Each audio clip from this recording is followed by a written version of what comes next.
All right, welcome folks. Hello. Good to see all your smiling faces. I'm Dr. Nick Marx. I'm an associate professor in the Communication Studies department here. I'm also one of the people responsible for gathering you here today, along with your other instructors and capstone teachers. I have to say before we start that one of my main joys in life has been starting class exactly 3 minutes late and just listening to your voices in the room, chit-chatting with one another about absolutely anything. It makes my heart swell with just parental, good-spirited pride. So yes, thank you. I'm tearing up a little bit. Thank you very much. So thank you so much for joining our fall Communication Studies alumni panel. I'm really excited to share our 3 distinguished guests with you today. So the way this will work is I have just a couple of questions to ask our distinguished alum to get the conversation going, but I want to reserve a majority of the time for you folks to ask them questions, and these can be anything that's on your mind, right? Any questions before we begin our conversation? Yes, there are signups going around for those of you looking to do that for your class attendance purposes. All right, I'll introduce our guests, starting with Dr. Denise Caleb to the far left-hand side of the table there. So Dr. Caleb graduated from CSU in 1994 with a BA in speech communication. That's what our department used to be called. Then went on to earn her Master's of Education in Education and Human Resource Studies at CSU.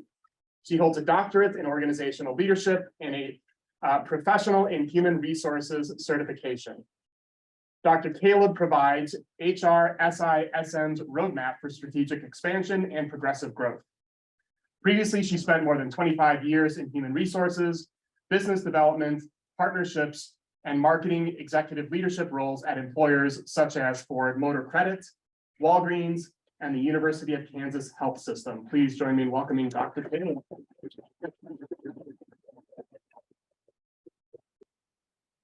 Jake Gunn-Sandell, seated in the center, graduated from CSU in 2015 with a BA in Communication Studies, and he holds a certificate in Negotiation Mastery from Harvard Business School online.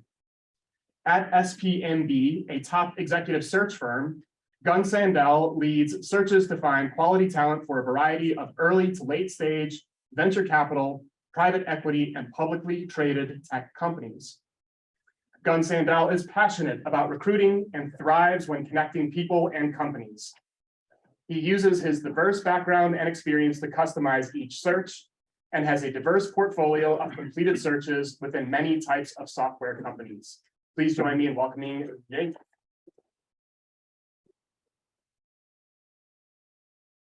And then immediately beside me is Rob Klein. Rob graduated from CSU in 2002 with a BA in speech communication, but he first started at CSU in 1980 when he was only 3 years old. Rob attended the speech therapy program at the educational department on campus to assist him with speech development challenges, along with a few other learning challenges. Since graduating in 2002, Rob has taken on several roles for his career, from being part of a mom and pop shop, large corporation, nonprofit organization, to roles such as an educator and an entrepreneur.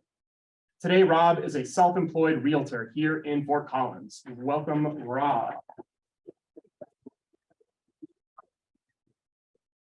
So thank you folks so much for joining us. I'll kick things off by asking each one of you what specific skill you either acquired or honed here in your time in the department that you find yourself using regularly in your present day careers.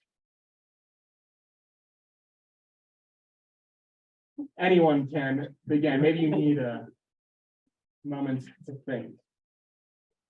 Doctor. Still in communication, that's for sure. Every day at work. I underestimated the ability to speak and how much just the degree itself would be transferable into anything that I was going to do. And I left here thinking I was going to go into broadcasting, and that was my desire. And thought, gosh, I didn't do so well because I decided I didn't want to do broadcasting after I did my internship. I did an internship in radio, and I didn't like it at all. I had fun, but I knew I didn't want to do it forever. And so the good news is that everything that you're doing is applicable and is transferable because you're doing it in regards to communication, and you'll be able to apply that in anything that you do. So that's the good news. So. The one that comes to mind for me is really all around, like, this is gonna sound like very rebellious, but questioning everything. I learned that a lot within my time in the communications department, which was to always not just hear the first thing you hear and just go for it. It's to press harder. And in my industry and what I do today, like the skill of asking the right questions, digging deeper, not just taking the first thing that's given to you, has helped me grow so much, just not only professionally, but personally as well. And so the biggest thing you can, I think that your professors are always asking for you in the overall department is to, anytime you're writing a paper, is to look farther, look deeper, ask a harder question, because that's going to only help you ask those tougher ones in life.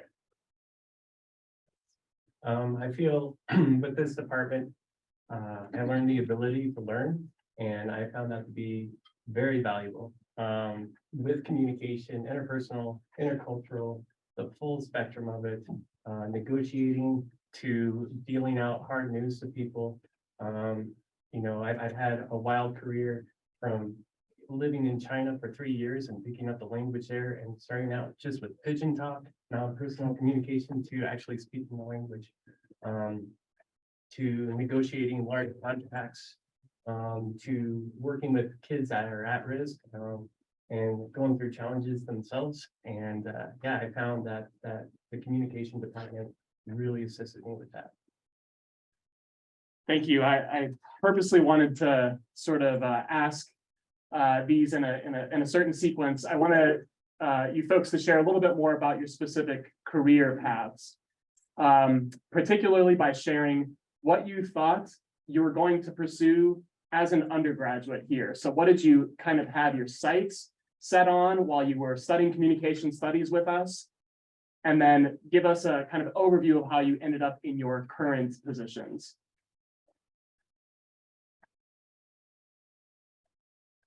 Dr. Caleb, you can go first. And so my focus when I was here, like I said, was broadcasting. I wanted to be on TV, and that's why I did my internship in radio, because that's what they told me I needed to do to get to TV. And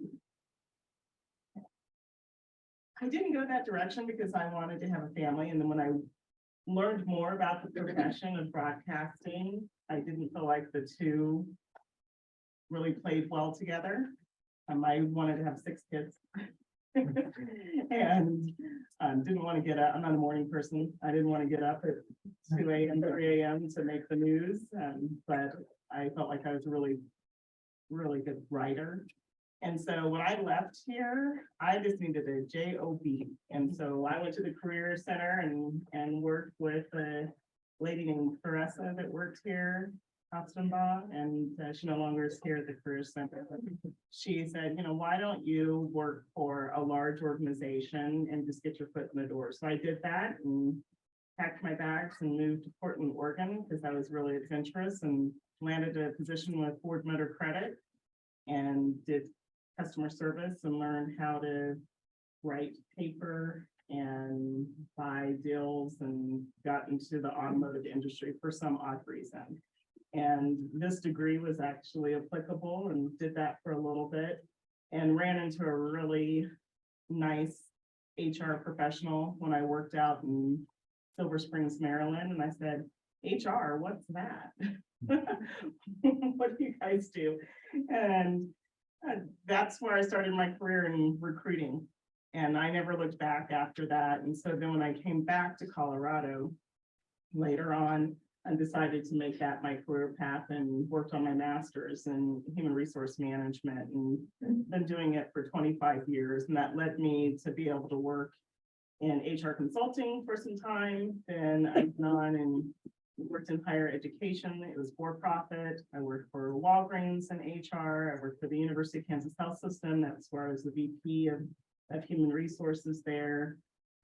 But I started off in recruitment and led me into leadership roles within human resources, and all through starting off with a speech communication degree. And that's what we called it back then.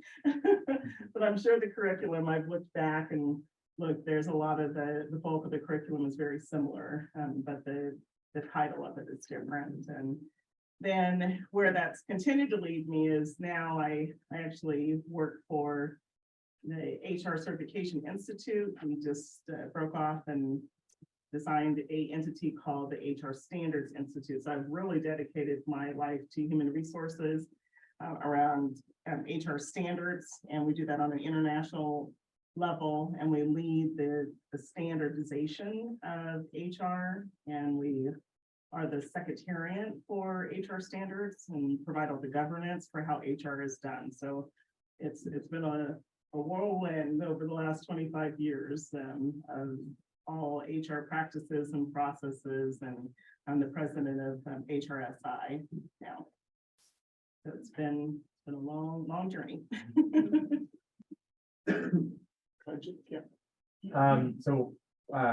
Just throwing it out there, nobody here probably really realizes what they're going to do right out of school. It takes a lot of experimentation. It takes a lot of try before you buy. It's just, you have to get out there and you have to try a lot of different things. You have to do all of the different internships. While I was here at CSU, I worked during school at the pharmacy at Walmart, and then I moved into like cracker sales, like needed crackers for wine. And then I moved into working IT as a systems engineer for CSU. And I found a real passion at that moment, which was technology. I realized, wow, I kind of enjoy coding. It's not really what I want to do long term, but I do enjoy the tech. And then I started taking more, communication classes, and I started to realize, wow, how much I find people interesting. And I found myself at a moment in school saying, wow, I want to do something where I've got technology and people at the forefront. I did a Disney internship, and I was a performer, actually, a character performer. I was friends with Goofy and Woody and all the tall ones. And I found a big passion there for like being on stage and wanting to perform more. And so when I was getting ready to graduate, I really didn't know what I was going to do. But the good news is here at CSU, there's a lot of different connections for people to give you ideas. I walked into the career fair. I went table to table. I started talking to all of these different companies, asking them where my two passions could meet, which was just working with people and being able to talk technology. And then I found recruiting, and I was like, wow, this seems really cool. I had another interview with Macy's, which was really interesting.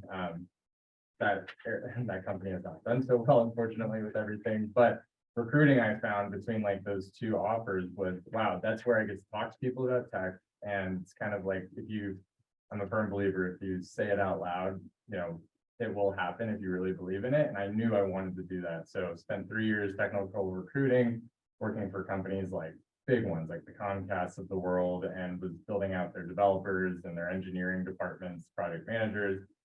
And then I found myself kind of, what's next? I want a bigger challenge. And I was ready to leave recruiting, I thought. And then I found executive search, which I felt like it was the major leagues of recruiting. Like our firm today is being hired, and what I run our practice is chief technology officers, chief product officers.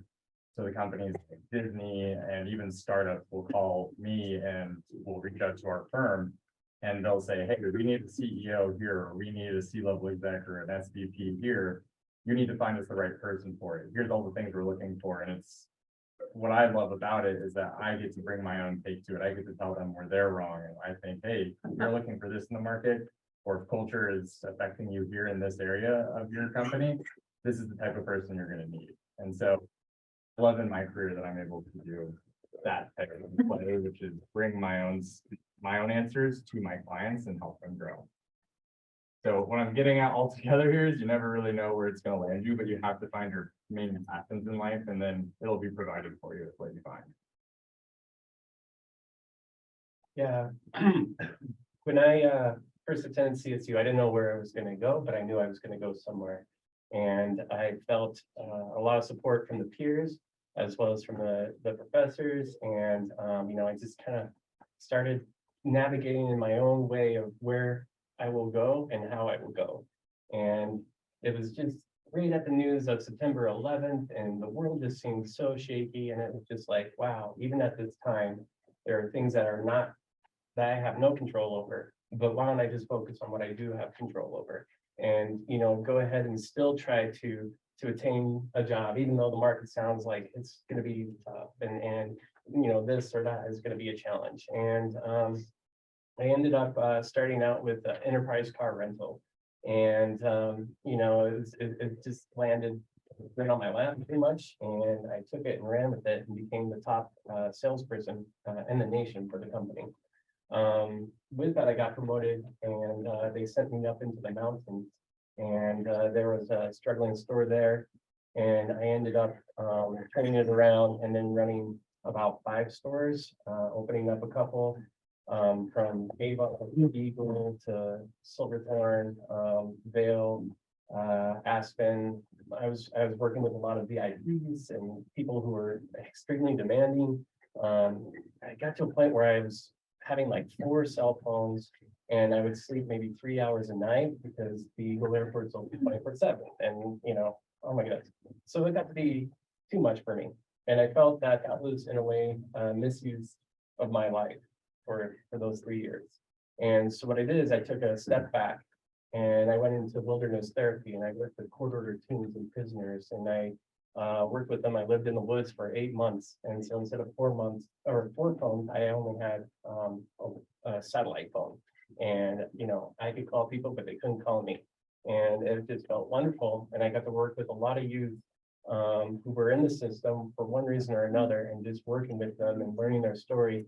And instead of just like, a therapist, lay on the couch for an hour, it's like, no, I'm here in the woods with you. Let's go through this. Let's hear what you have to say.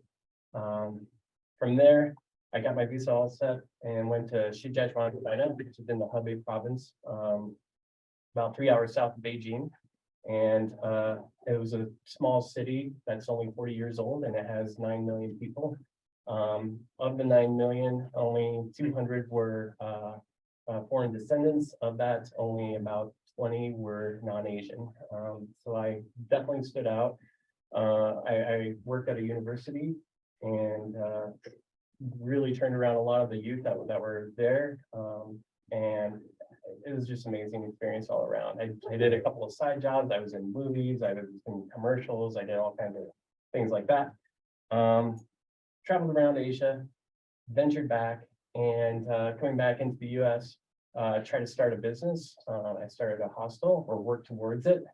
And at that time, the person that I was like presenting it to, they were like, oh, I'm going to take this idea. It's just business. And so they actually hijacked my business model, and they're running with it, which I guess is a good sign that it worked. And I was like, oh man. But from there, I went into working with the Boys and Girls Club. And I started at the club in Loveland. And then, within a year, I wrote up a whole bunch of programs that they started using on a national level. And then they moved me to the Wellington Club, which had like, at the time, 30 students enrolled and attendance of like, I don't know, like 5 or 6 kids. And from there, I was able to be there for 5 years and grow it to well over 400 kids, and get a whole new site for them because they were in a location where it was really rough, in a community park where there were drug dealers to violence to all kinds of stuff. And so I had to use my communications that as well. And from there, ventured into real estate where I do, I don't know, 20, 30 transactions a year. Currently working on a 50-door, $20 million transaction. And yeah, things are just, that's where I'm at now. And I don't know where I'll be in the next 10 years, but I know that, again, everything just like builds, and you just got to keep going with that build. Very cool. Thank you. I have 2 more questions for you folks, and I want to build on some of the stories that you shared about your professional journeys. So it sounds like all 3 of you upon leaving CSU, took some version of like a leap of faith into a big organization that you didn't quite know if you're going to stick with them. It maybe wasn't the initial career path. How did you know when it was time to move on from that initial sort of career step away from CSU? And how do you know if it's time to move on from whatever venture you're currently working on?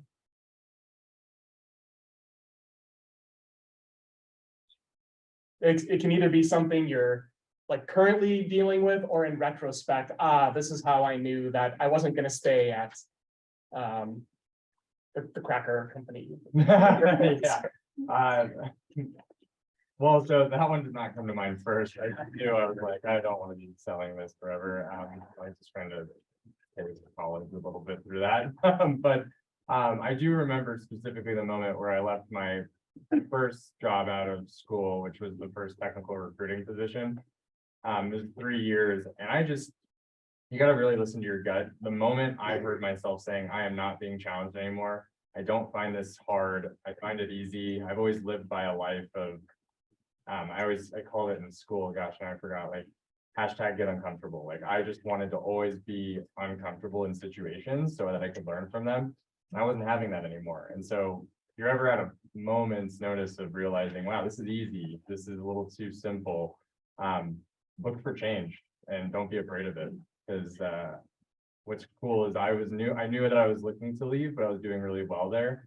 And then it happened, I was talking to somebody, I was building out a program to help recent college grads find jobs in tech. And I was talking to this professor, and she basically said, hey, you should meet this person, John. You should just talk to him, who's now my boss. I met John. I talked to John, not even looking for a job, but I just said, hey, I want to pick your brain. Like, how did you get to 20 years of experience in this field? What is executive search? What is this and that? And I just left it at that. He called me back a week later and said, had a great call with you. You should come join us if you're open to it.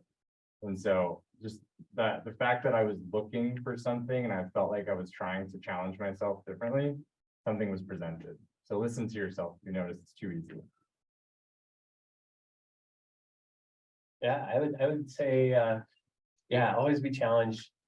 You know, that's what life is all about. You got to try to see how strong you can be, how smart you can be, and you know how wise you can be. And that's just something that you just base on day to day. So like, you know, I'm not as strong as I was when I was 20, but I'm still trying to work to being strong, you know, physically. I did hot yoga this morning at like 5 in the morning, you know. I'm really just trying to keep entertaining myself and challenging myself. I definitely yield to the push-pull, you know, so sometimes the work or the job is pushing you out and it's like, okay, it's time to go, you can feel it. And other times it's pulling where people are like saying, wow, I see what you're doing, I recognize what you're doing, and could you do it over here with us? So, you know, always keep looking for any opportunity. Don't just stay in one spot and be like, this is comfortable, I like the people that I'm working with, you know, things are great. You know, always see what's out there, because yeah, that's a lot of times when you see those opportunities, or you get to entertain that idea, or you get to reassure yourself like, no, I am happy here. These other jobs they're not resonating with me. So, you know, keep looking, keep reading books, keep, you know, just diving into the world and seeing what it's all about. Yeah, a lot of my moves have happened for a variety of reasons, but I've actually entered most of my career opportunities thinking that I was going to be there a long time. I saw retirement as an opportunity. I thought, oh, I'm going to be here forever. I love it. I fall in love with the mission vision of the organization. I get really connected. And I think I'm going to be here forever. I just love it. And then oftentimes something has happened along the way.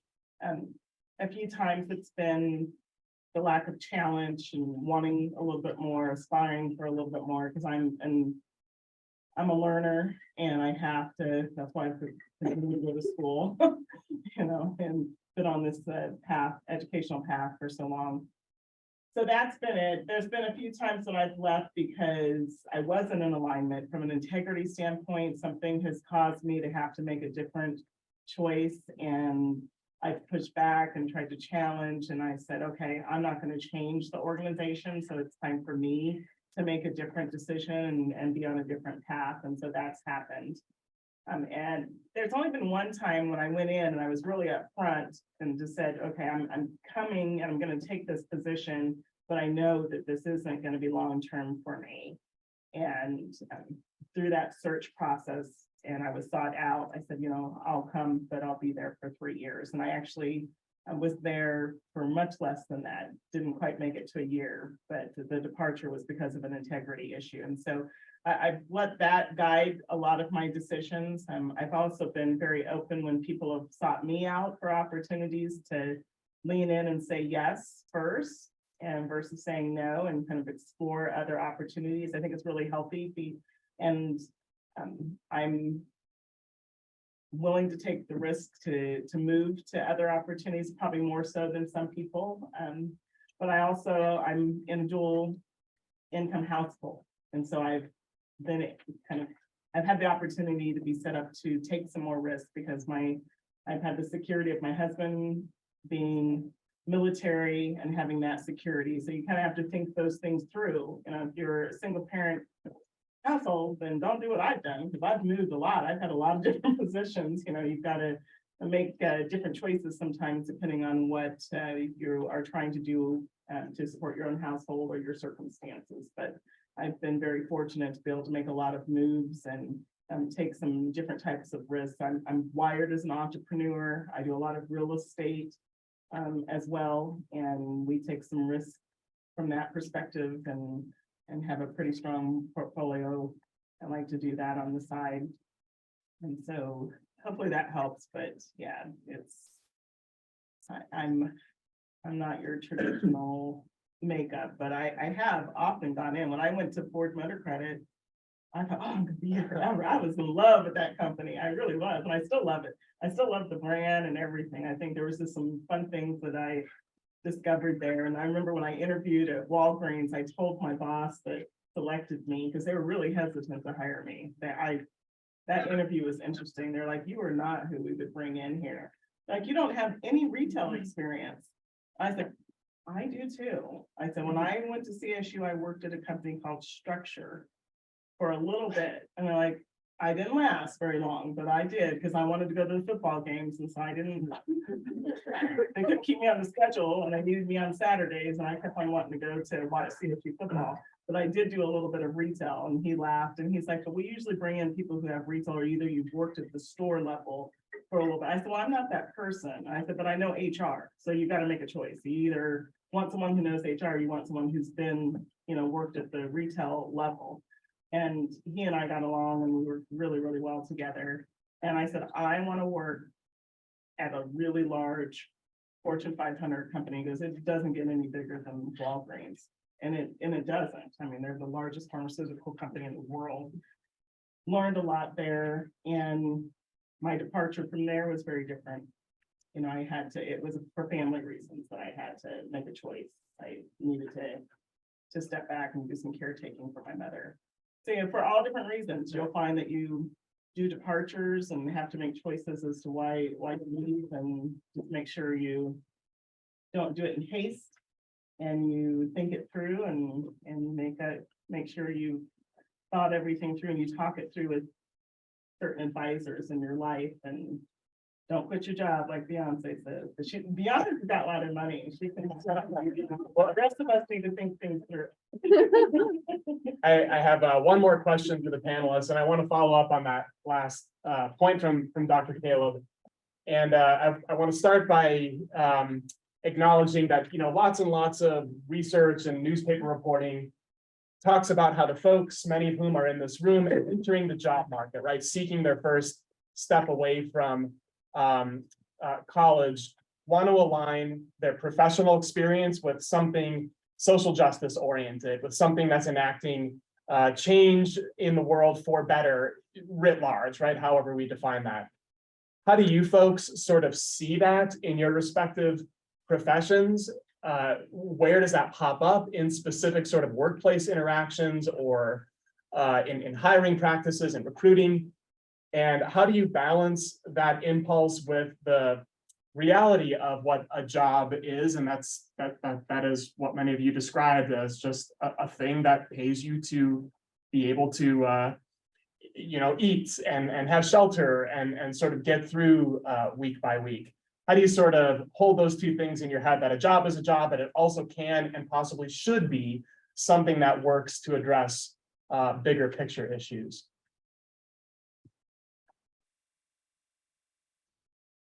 I know it's kind of weighty, but The big picture happens day to day. You are the gatekeeper of your own mind. And with that, you get to see the world and take it in and decide what you take in, decide what it is that you can align yourself and change the world, and it could just be a day-to-day, it could just be a simple communication with one person. It doesn't have to be in the work environment, it can just be outside of the work environment. And sometimes that leads you into the work environment because people are like, hey, I saw you the other day, and I think you would fit perfectly in this role. So be true to your core, always, like tap into your core and be like, this is who I am. This is what frustrates me. This is what I want to see change in, and align it in any way that you want to align it in, and go, yes, a job is a job, and you do need income. But how can you enhance that job to have it resonate with you and to resonate with others? Because a lot of people are looking for that. A lot of people are looking for that good energy and that vibe. And when you put that out there, people pick it up. And if you just like roll with it in that regards, it's going to take you places. And I have seen nothing but good things out of good intentions. And you may mess up with your good intentions, but as long as it's good intentions and people see that that's what you were like working towards, they're gonna resonate with that. They're gonna give you more grace if you mess up. They're gonna like understand that, oh, this is a person, trying to right a wrong or trying to fix something. I mean, everybody is loving anyone who could come in and fix something. It's the world is broken in many ways, but it's repairable in many ways too. And if you have that vision and being able to see what some of the things are and just improve it just a little bit, it gives a chance for other people to build just a little bit of it too. And it's very inspiring. And yeah, just take it day by day and go for it, whether it's in the work or outside of the work.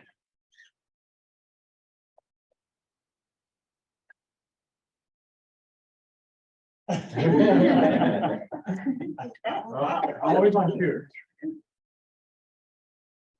You go then. I get Oh no, how are we gonna do this? I'm telling. No, Rob's right in a lot of ways. Like, you don't want to bite off more than you can chew. Like, everyone's leaving college motivated to really light a fire, right? You want to make change, you want to see it, but it's going to take time. When you get into your first career, right, the first thing you're going to be worried about, most importantly, is how do I not get fired, and how do I start paying off my student loans? How do I start being able to go on that trip that I really want, or the car that I want to have? And so there's that little money motivation tied to everybody that leaves school, right? But you never want to leave the part of how can I still make a difference? And that's where take a deep breath and realize that there's plenty of other things you don't have to change inside, like the biggest pharmaceutical company in the world, or even the smallest company. Like, that's going to take a lot of work. And so if you want to make changes, do it outside of just your own career. Like, volunteer, be on boards. When I was at my company, or the current company I'm at today, we were a part of a whole new DEI initiative group that I was able to be a part of. And it was just 4 of us. And our mission was to make our firm be the first firm that we know about in executive search, as large as we are, where it's going to be over 50% female leaders in our company, or sorry, over 50% females in our organization, in our company, since tech is so skewed. And so we really made that a mission. We really focused super hard on that to happen. We hit that goal. And now it's like, okay, well, now what do we focus on as far as diversity goes within our own organization? Like, where do we need to put our initiatives there? And so it took step by step. I've been with my firm for almost 5 years now. And in 5 years, we're able to say that we do have more female workers at our company, which is phenomenal within the tech industry. But also, like, it started with just one little goal, and it took a long time to get there. And so you can make those impacts internally, but myself sitting on, like, with my multicultural fraternity I was a part of. I love coming back and giving there. I love being a part of different types of marathon runs or charity events. Like, everything you do there is meant for you, and kind of what you mentioned, which is that little impact, that little change. People see your Instagram, they're going to see that you were a part of something different. You're going to inspire them, and that's going to spark somebody to do something different. Don't bite off more than you can chew. So the work that I get to do at the Human Resource Standards Institute is just about that, holding organizations accountable and helping them to set up a framework to be able to do the appropriate work. The standard that we released, that we are helping organizations to certify against, is the diversity inclusion standard under ISOs, and we released that in May.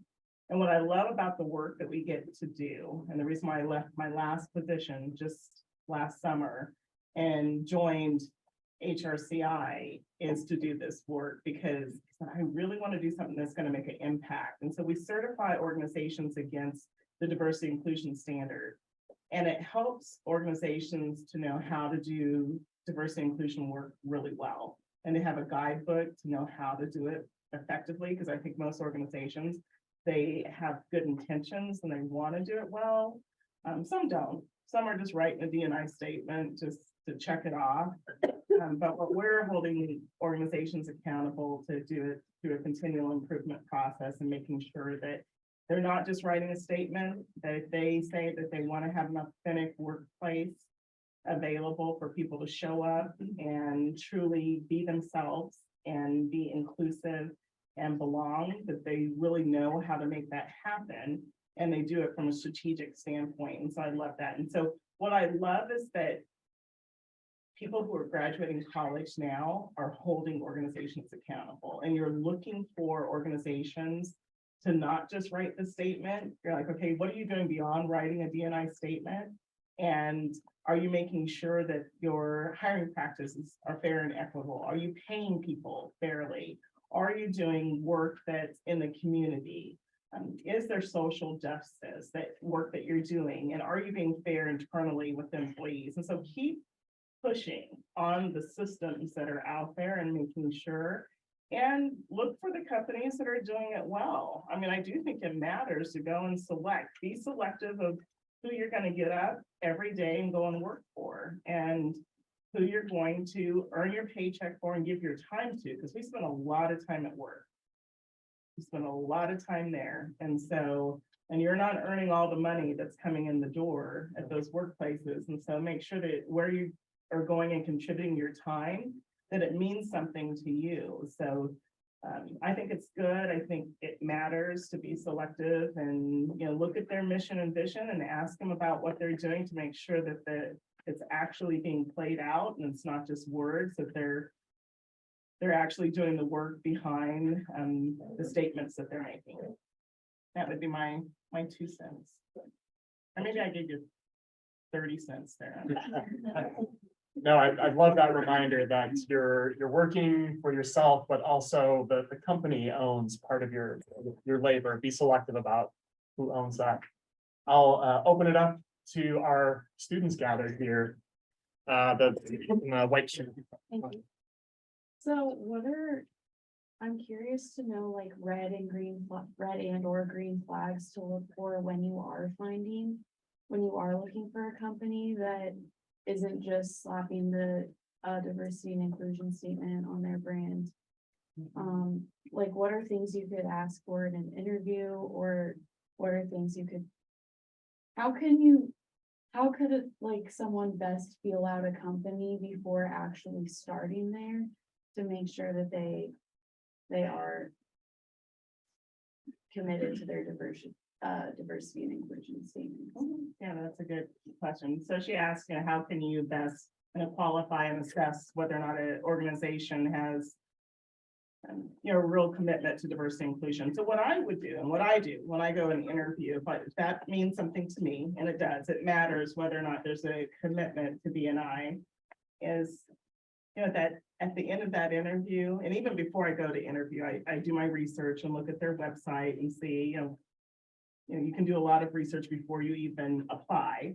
And then you can do a lot of research when you're invited to the interview, and the people who are on their board, on their executive team, what do they look like? Do they even look diverse? And do they have representation? So you can do some prior research. But then particularly when you're interviewing, and they typically will be polite and say, do you have any questions? Hopefully they do that. Because if they don't, then I would be a little concerned, because it should be a reciprocal relationship when you're going through an interview process, and they should open it up and open the door for you to ask questions. Take advantage of that and have some questions. And one of the things I would say is, what is your commitment to diversity and inclusion? And do you have a budget for diversity and inclusion? Because that to me is a red flag, because you asked about red flags. Yeah. If there's no budget for it, then that's a big indicator for me that the statement may be on the website. They may say that they believe in diversity and inclusion, but without the budget being there, then I'm a bit concerned, because it's probably being managed by committee or by a council. And if there's not budget, that means there's no dollars. And how do you get work done that's effective and efficient without dollars? And so I want to know what the budget is, and who's managing the budget, who's leading the budget, and how does that budget get supplied? So those are some questions I think that are fair questions to ask during the interview process. Does that help? Absolutely. Thank you. I want to make sure if other folks have answers for that too, that you can share them otherwise. I do think probably and I know it might sound a little scary to do, but ask for the numbers. Like, ask for what the employee numbers are, ask for the stats, don't be afraid. If anything, it's a good sign to them that you're wanting to dig deeper. Like I said earlier, like dig deep, ask those questions and say, hey, can you provide some of the stats on your company around the different areas that you did talk with me about, if they did answer your question correctly or if they didn't. And they should be happy to show that. Like, if anything, they'll want to show it if it's there.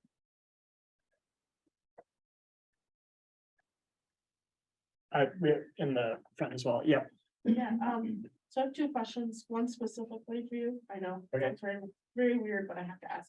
Sure. So when did you work at the Level Boys and Girls Club, and what was your job there? Yeah. At the Love and Boys and Girls Club, I was running the computer lab primarily. And you're nodding your head like, I know, yeah. Okay, yeah. And I was there for just a year and a half, and then I also started a garden program, and then I would, just look overall with the club and everything of that nature. Are you one of the club kiddos there, or? Yeah. You are? I was just awkwardly being like. Yeah. You're the reason I like Motherlode of the game. Oh, wow. Yeah.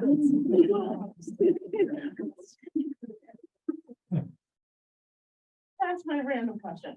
My other question goes to ability level. So as someone with unique abilities, I don't consider them disabilities myself. I don't think anyone have a disability.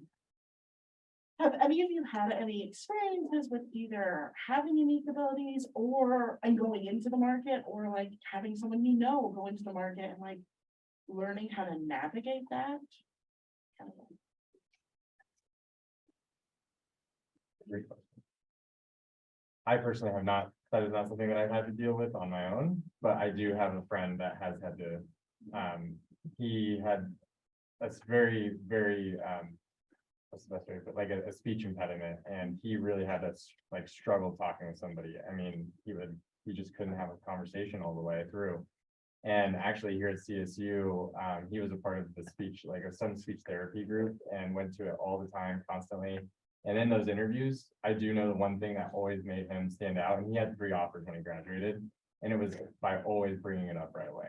He talked about it. He wasn't afraid of it. He was somebody that just said, this is what I have, and this is what I'm dealing with, and let's see if we can work past it. It made the conversation, from what he told me with other interviewers, feel like, oh, okay, like, well, let's work through this. Let's talk about this. Like, it's great. So always just, I think, accept it, own it, and talk about it. And it's something that if you don't feel comfortable talking about it, then the company that you are looking at shouldn't see anything different at the same time. So you shouldn't have to feel like you need to be bringing it forward by any means. And so just for him and his personal experience, he told me, like, I'm going to talk about it every time. And I was like, oh, cool, it's awesome. He had 3 offers.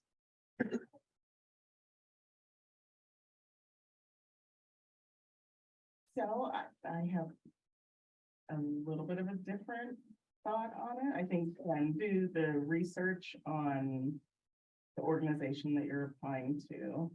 And know their track record and their history, their level of support around whatever the ability or disability, however you choose to frame it.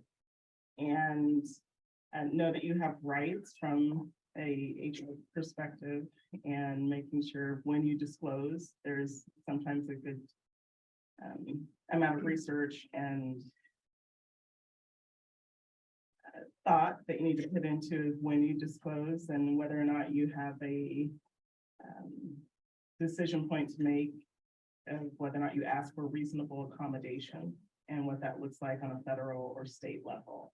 So I know I can get very technical with that. I'm very happy to talk to you about that offline, but I kind of have my HR hat on when I think of what that needs to look like. I also have a personal experience with it. I do have 3 children. I have one son that's on the autism spectrum.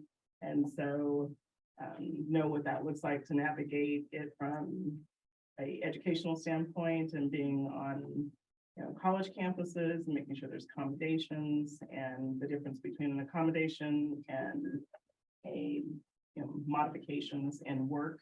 And then also what that looks like within the workplace, because there is a lot of supports that you can have to make sure that you are successfully onboarded, and it is your right to have those in place. And so we can definitely offline about it, but it is complex and complicated because yes, there are wonderful stories where you can be open and that should be the case, but there's oftentimes against you. And so the timing of when you decide to release, because you do not have to do that until after you have an offer in hand.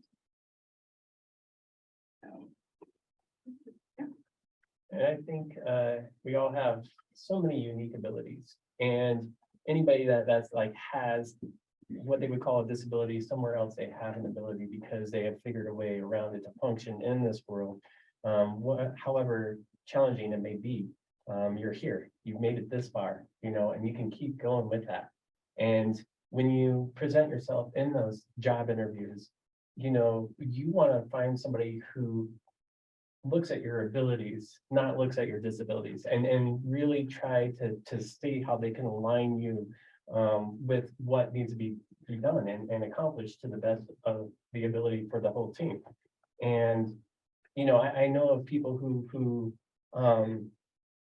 have oh my goodness, I don't know how to say it exactly, but she has a disability, and with that disability, she works at a vet tech, and they absolutely love her because she's able to pull into the think tank, and when they're trying to solve something on a scientific level, she always comes in way out of the norm, because her brain just works differently like that. And they're just like, yes, this is wow, and then they get all excited and they like try to figure it out.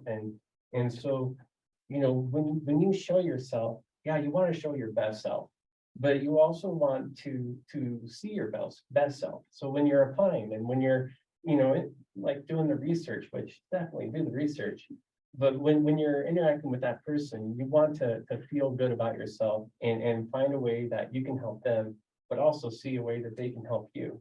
And if it's like, oh, I don't know, like I'm colorblind, and I have scotopic sensitive violet syndrome, where my eyes can't process white lights and UV lighting very well. I did help at the resource for disabled students here at CSU. I took notes for students who were hearing impaired, visually impaired. I drove the short, van around campus, and I worked with so many cool students there that they're, I don't even know where they're at, but I know that they're off doing something, and they're all amazing, and you guys are amazing. And walk into that interview knowing that, and don't have the fear. Fear is only present when you think of yourself. If you think of others, and if you think of how you're going to fit in with that, then you're going to feel really good about it. And disclose what you want to disclose, and keep close whatever you want to keep close. Yeah.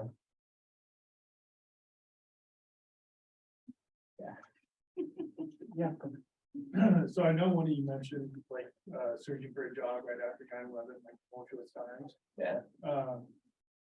Considering like there's a very high chance that we're kind of starting to look for jobs during the start of a big recession, what would you kind of say, like how did you go around like considering job security during those, you know, unsure times, especially since we're about to be doing that here soon? Yeah, yeah, we're definitely seeing some spooky stuff, and the news, it's, oh my goodness, it's concerning, no doubt. And, you know, when I was saying be the gatekeeper of your mind, truly be that, you know, that news is coming in, and, you know, don't just like disregard it and be like, you know, whatever. You know, pay attention to it, but really focus in on the good, because people are looking for the good. And when you're looking for the jobs and you're looking for the security, nothing is secure. You know, you gotta save up some money. You gotta keep reaching out and connecting with the community. That is what is secure. A lot of the people who got where they are now, they didn't do it through online interviews or, you know, submitting resumes. They did it by having coffee with somebody. They did it just by a friend who knew a friend who knew a friend. Stay in contact with all the people here, you know, like just and commend each other and support each other, and you know, don't try to one up, but just try to help up, you know, and really just work together. And I feel that would be what would be really secure at this time is solid connections and really keeping a good energy out there despite how scary things may be.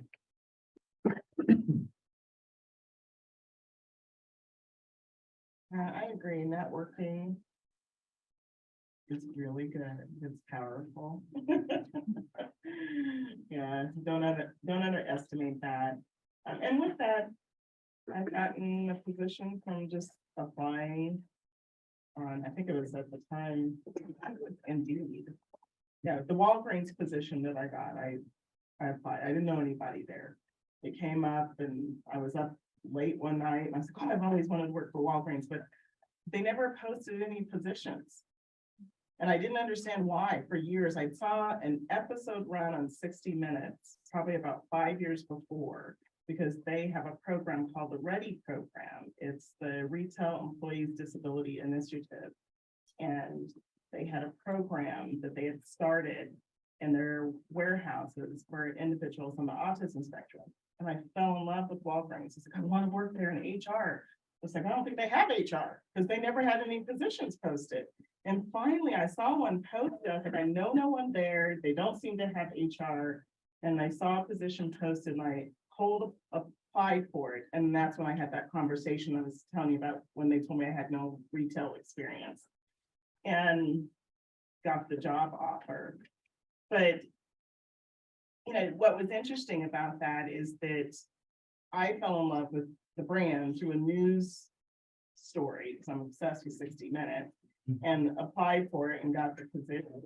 And all my previously was always, I loved networking. So I think it's a mixture of both. So don't like think that you can't get a position through just a cold posting, but make sure you're doing a mixture of networking and you're posting for positions as well. You know, I think it's a combination of both. But volume is the key, and making sure that your materials and whenever you do get the interview, they look good. You know, it's not good to go in with misspellings and your resume is not together and looking disorganized. All that stuff matters. But the recruiters on the other end, they've got a lot of that. And so if your stuff is messy and, you know, ask him. You know, you're not going to get a second look. You know, there's a lot, and we've made things so easy because I had a department of 36 recruiters when I was at the University of Kansas Health System. They only have so much time. So if your materials aren't good, then they're not going to give you a second look. And it's a matter of prioritizing who they look at first and who they spend more time with. When you open up a job posting and 100 people apply for it in 10 minutes, your stuff has to look well put together, you know, so that's what you're up against in those odds. And so, and also don't hold out to apply for everything until you are 100% perfect on the job description. Women are notorious for that. And all the research shows that men will go ahead and throw their name in the hat for the job when they only have 50% of the skills for the job. But a woman will wait until they've got 95%. Okay, now I finally can apply for that job. So just go ahead and throw your name in the hat because other people are doing it. You know, so some of it's an odds and a numbers game, but definitely make sure you're networking. And we're going to see how many people network with us today. Yeah, these are like different times, but if anything, you should be motivated by them. I know it's hard to hear that, but you should be motivated for the fact that, okay, well, I have to even work even harder to get myself out there if there's more competition. So that LinkedIn needs to be fantastic. It needs to be up to date. Your professors know how to work with that. You really need to be sharpening your pencil every single day when it comes to, oh, well, even though the market is bad, the Dow is down, you're seeing all of this bad stuff. People are still very much needing to be employed right now. There's a real problem with that. So if anything, get excited about, wow, actually, they're gonna really pay attention to me if I apply, but like Denise saying, you have to have it look, it needs to look amazing. And I love LinkedIn. I do too. Yeah. And there's a lot of HR professionals on LinkedIn. Yeah. It's an outdated platform, it can use some work, but it's hot. Yeah. It works.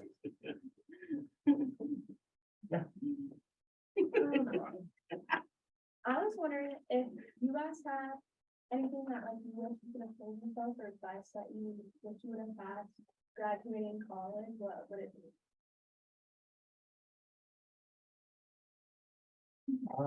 Being that I think out of this group, I was one that recently graduated college the most. The one piece of advice that I have told myself is, or that I wish I could have told myself is, it's all gonna work out. Don't freak out that you need to start your 401k tomorrow. If you want to go to your master's program, you want to go into another, you want to go to a different country and try things out. You're young. If you have the means to be able to do that, then go for it.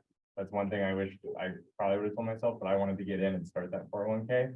But it's always going to be there. You're always going to, as long as you're focused and you can work hard and you know you can trust yourself. If I take a sabbatical of a year after finishing my school and I want to go travel the world, then make sure you travel the world to be able to tell stories in an interview. Make sure you bring all of those experiences back to an interview where it's not going to look like, oh, you just are somebody that wants to like go and not focus on work. Like, well, make sure you can paint that picture of like, well, here's why I did it and here's what I experienced and I can bring that to the table. I do want to go on a vacation.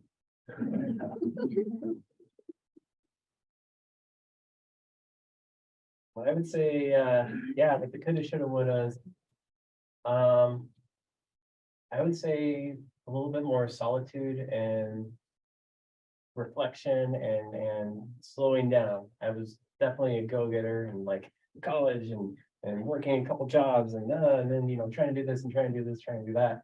That I have paced myself a few more times of being like, okay, I'm taking a day off and I'm really just going to tap into myself. I you know, I'm not going to go to the bars. I'm not going to go like talk to friends. I'm just like gonna, you know, go into myself and regroup and try to figure things out in that regards.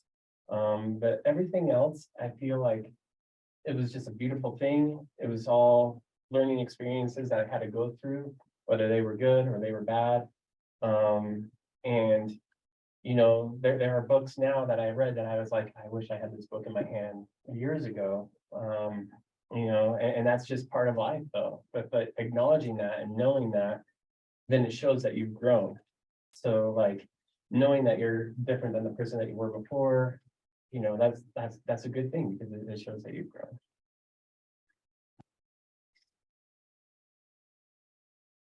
Oh gosh, I don't know. I don't live life with many regrets. I probably would have quit a few more jobs a little bit earlier. Probably would have gone to a few more parties on campus. I don't know. A few more things like that. Probably would have thrown my name in for a few more jobs. I would, you know, just the advice I just said, I wouldn't have waited until I felt like I needed to have a few more skills. I would have you know, throw my name in the hat a little earlier. So probably some of the things that I've said here, but I really try to not live with regrets and there were a few times I feel like I overstayed my welcome. I tried a little too hard to make my point on an integrity issue. Gosh, they're just not going to change. I probably burned up a few of my own intellectual calories and wasted a little bit of my family's time on a few jobs where I should have just said, bye, you guys can deal with the mess that you're dealing with. I don't need to be a part of it. I probably should have done that a little earlier. And when you look at my LinkedIn, you'll be like, gosh, she's got a lot of jobs. She should quit something a little sooner. Yeah. I think I had a little bit, maybe too much tolerance and patience for some things. And as I've gotten older, I have less patience for anything that's not the right thing to do, you know. So I probably would have moved a little quicker on some decisions, but that's about it. But you'll figure it all out though. And don't worry about the state of the economy. As you get older, you'll realize that it's all continues to circle back around. When you're my age, you'll be like, oh gosh, yeah, that happened in this year and this year and this year. And the recessions, they come and they go. And you know, one thing I would have done differently, I would have bought property sooner. I would have done that sooner. Yeah, it seems so scary earlier on. It seemed like such a big commitment. I don't think I understood, and now that I've done, once I got into real estate, I got into real estate pretty early on, but I would have been a homeowner even sooner. I mean, sooner is, and I'm meaning probably around 18, I would have tried to buy property. I did it around like mid-20s. I would have done it much sooner because I didn't understand the mix. I didn't understand the difference between renting and purchasing. Yeah, I understand very well now, but I would have been much further ahead. So that is something now, as you learn a little bit more, I would have done sooner. So I guess I have one thing. I want to briefly echo Denise's earlier advice to apply up. Send an application out, even if you don't meet 100% of the qualifications. I see that in students and job calls all the time. So do it. Yeah. Yeah, and he said that so eloquently. Apply that. Yeah. Other I'm questions? taking that home today. You guys have found success in your industries. How do y'all define success today? Like individually? Success for me it's all for me about my family. It's just seeing them, what I've been able to do in my career that's setting them up for success. Like I said, I've got 3 kids and just being able to spend time with them. It all comes back to my family, my friends, my relationships, and I work really, really hard. I spend a lot of time at work, and so it feels really good when I can spend some time just chilling with my friends and my family. You know, it's nice to have a lot of material things and to see that flourish, but at the end of the day, all those things, they can be taken away. That's the relationship that I have with my friends and my family. Yeah, for me, it's about the kind of going back to what I said earlier, but being uncomfortable. Like I look back on almost every year or every 6 months or so, realizing where have I put myself a little bit in a fear factor zone. Like for example, recently, like, and this is something I think all of you should, it's not always about just where you work and the career that you have. Like I love putting myself in uncomfortable situations where I do have to pitch to a CEO to go with our firm over somebody else, and it's nerve-wracking, it's scary, and sometimes I don't really want to do it all the time, and maybe I could have someone else do it instead. But recently I found myself wanting to go back to that performer that I have inside of me, and I took an improv class in downtown Denver, and then I had to perform in front of like 300 people, and I was scared I was scared shitless. It was so scary, but doing something like that made me realize, wow, there's success there that I didn't even know about myself that I could get through to do something that scary. And so it's things like that I personally think you should try and look forward in life that are going to make you feel really freaked out about it. But if you don't dive off and do it, you'll never know. So try it. Yeah, jumping out of the plane and then find out, the color of your parachute. It's definitely a wild way to go. But it's so good to keep pushing the box, because as you push the box, it becomes a bigger box and you become a lot more comfortable with things. For me, for success, I would have to say the ability to sleep well at night. And that gives me great comfort. I've definitely been in some rough spots around the world. I've seen some challenges that people go through, and I'm really fortunate, and sleeping well. It can be under any kind of roof, but you gotta be just in with your gut and in with your conscience and with everything, because there will be people who will tell you that you're doing it wrong, and maybe they're right, and you can learn from that. But there will also be people who will nudge you to the side. There will be people who won't look at you when they talk to you. They're looking for the next person up. They're looking for your boss's boss, in the hopes of talking to them. And just being true to yourself, doing the right thing, just means a lot more. And I try my best. I know I'm not perfect at all, but I know that I'm able to sleep well at night, and it's just by doing that. Want to be mindful of time. We have until 1:45, so maybe 2 more questions from you folks. Mr. Gunn-Sandell, could you tell me your biggest takeaway from the negotiation mastery course that you took and how you apply it to the job you have today? I'll be honest, I felt like it was a little bit of a waste of money. You take those certifications, you take some of those, and for me, it was all online, and I personally like doing things together. I felt like I was reading a very long book. And so where I'm coming back from this is actually like, would I go back and rather use my money to take another improv class where I actually did learn negotiation skills, because I had to have somebody else on stage with me tell me where like we had to be in sync, and it felt like I was negotiating for them to follow my lead, or I follow their lead and change their mind. And so those certifications are great. I think it just depends, but personally for me, I would rather do more hands-on type work to learn from to be able to grow and put myself actually in that scenario. So it depends on the type of learner you are. I learned through that program that I connected with a lot of people. Like, it's really great on LinkedIn how I get to type that in and find folks in Denver that I can have lunch with. So there's a lot of good things from it, but always for me to keep in mind is like, you take those types of certifications to figure out the type of learner you are. It was cool, but I would do something hands-on way more. Go to more meetups, even go to more workshops, meet more people, like negotiate with different ways that way.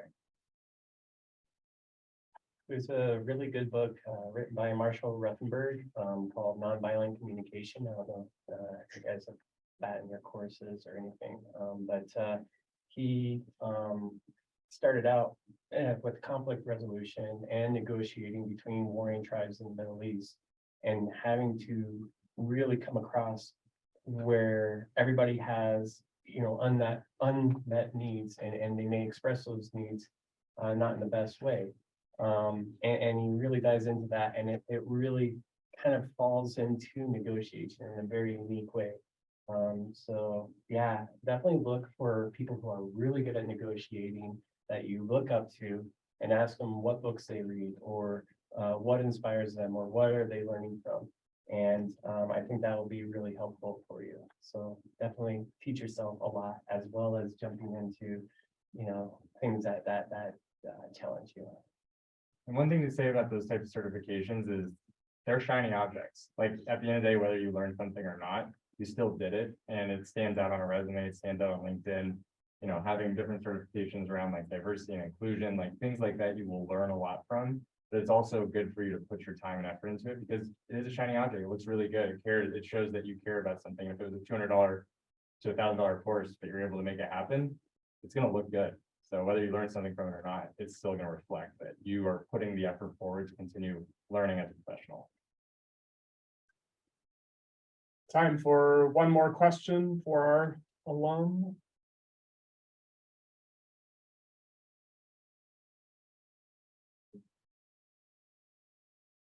Yeah, in the front here. Go ahead. So you've mentioned applying up and you've all shared like your unique experiences of graduating with one thing in mind and then ending up somewhere completely different. What advice would you give to somebody who might not be the best candidate, but like the ways in which to appear to be a good one just as much? Yeah. When I was running the Boys and Girls Club, I had to interview the staff and I really wanted to find who would work best for the kids. And that would be the first and foremost, and whether it'd be a good fit, because there would be some people who I had a feeling that, they may not be the best person for the job. I interviewed a little bit differently where, I would have them run an activity with the kids, or during the interview, I would want to interview outside or go for a walk or something like that, so that I would be able to see the person in their natural setting instead of the formal setting of, like answering everything. I really wanted to find out who they were as a person. And being authentic and being true and confident is a beautiful thing, because people can learn, there are the three steps, are they teachable? Are they willing to learn? Are they willing to change? And you're not going to have everything. You're not going to be an expert at everything. You're an entry level position, or you're the first time, doing this task or working for this company. But if you show those things to me in an interview and you have good character, the rest of it, I'm not as concerned about. So that's pretty much how I interview people. So you wanted to know if they don't have all the skills. Yeah, I guess how can you appear to be a good candidate even though, 50% of the applicants might be more qualified than you? On paper. Yeah, I think to me, lean on the natural talents that you bring to the role, because you'll have to start somewhere. And so I've had to negotiate my way through an interview like I did with the Walgreens scenario that I was talking about. No, I don't have all of the retail experience that they were looking for. I had never worked on the floor in a Walgreens, so I had to rely on a little bit of retail experience that I had that I didn't do so well at, because I really wanted to be a CSU football game instead. But I had run a register a couple of weekends in my short little time, and I had to use that as an example, but then also rely on some of the other things that I could bring to the table. And then I also had to sell them why I wanted to be a part of the mission. So then I told them why I was attracted to Walgreens. It was because of the work that they were doing with the autism community. And so I think you've got to figure out why you're there applying and present that to them as to why you want to be on the team. And that's what got me the job, because I was paying attention to other things that they were doing in the community. And I brought that to the table as a part of the conversation for the interview. So I think you got to know a lot about the organization that you're applying to and be ready to speak to that, because it's not all about the knowledge and skills that you can show on paper. It's really how you're showing up and you can speak to what that organization is doing and how you resonate with that. And so just be prepared to bring those nuggets to the table and be conversational about it and just be yourself. Definitely apply. Yeah. Do it. Yeah. All right, why don't you folks join me in thanking?